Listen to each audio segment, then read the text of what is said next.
Hi, everyone.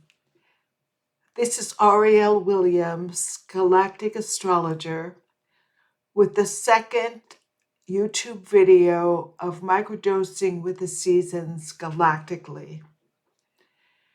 From March 30th to April 9th, 2026, the Sun is in the 10th to the 20th degrees of Aries, and the Decan for this time is the Sun.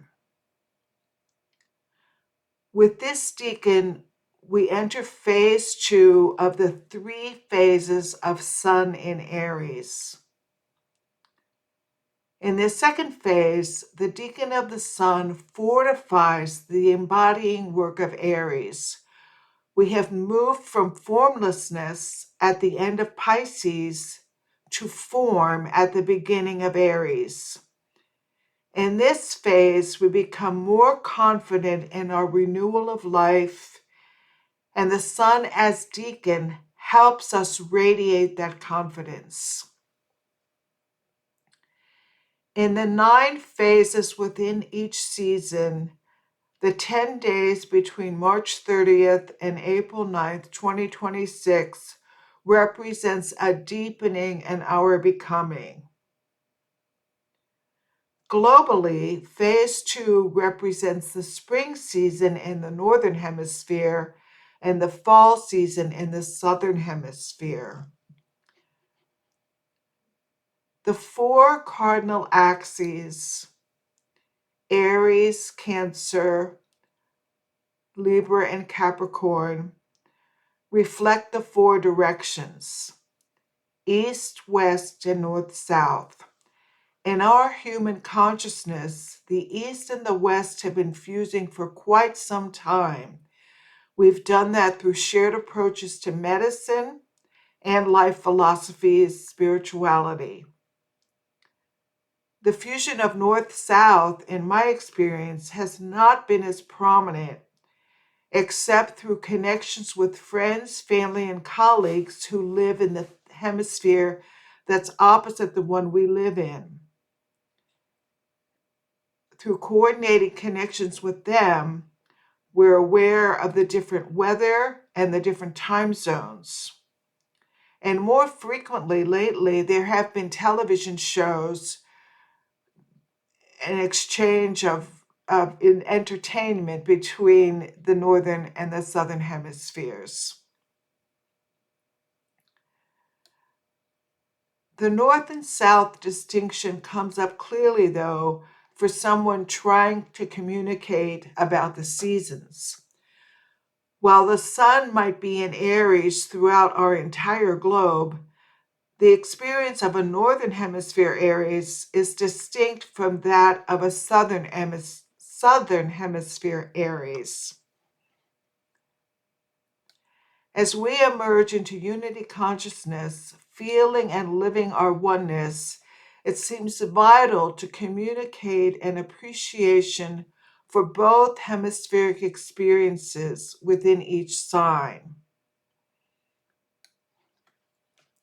For those familiar with my writing on Substack and my blog before that, I have written often about the importance of bringing the energies of the sign that is opposite one sign, for instance, Aries and Libra, the importance of bringing those two together and trying to live with an awareness of that point in between them, to bring them both together.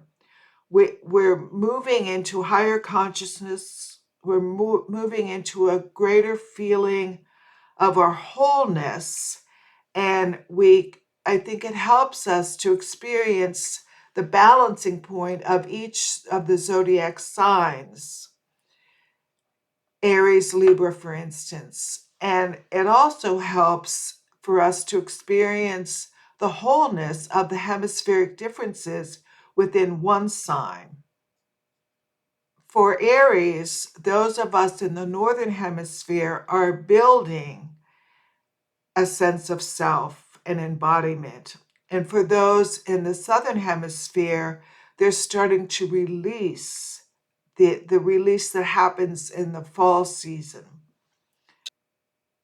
For example, people in the Northern Hemisphere have the energy of emergence, newness, and building new life with the Sun in Aries. Those in the Southern Hemisphere have the experience of beginning the letting go process that happens in the fall. It is like each breath, there is an inhalation and an exhalation. So we can ebb and flow with each sign in awareness of each hemisphere. Aries Sun, Decan Sun gives us more tenacity to continue building our new life in the Northern Hemisphere and increase the release in the Southern Hemisphere. Depending on where we are, the seasonal weather reflects our task.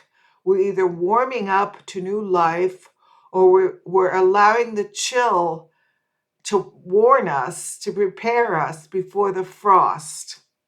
Galactics that are helping us with this Decan from March 30th to April 9th, 2026 include 3 black holes, an X-ray pulsar, the fixed star Alderman, the trans-Neptunian Leila Lukuhana, the fixed star Alvarez, and the supercluster Horlogum. And the energetics of these deep space bodies that, despite their distance, do have an impact in our lives. They're part of us. They are our cosmic kin. And the energetics of this time, this 10-day period, include having patience in the process of embodying. It's allowing our true nature to find its form.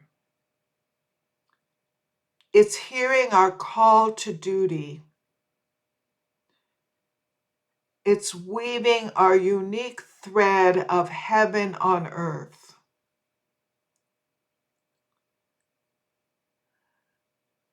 It's allowing the guiding light of Source to help us align for initiation in the Northern Hemisphere and integration and release in the Southern Hemisphere.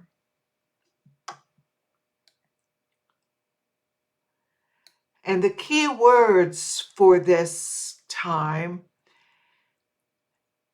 include fortify the embodiment, allow source light to shine through, and realize our new life or our new understanding. Sending every blessing wish in this 10-day period, and I look forward to seeing you next time. Bye for now.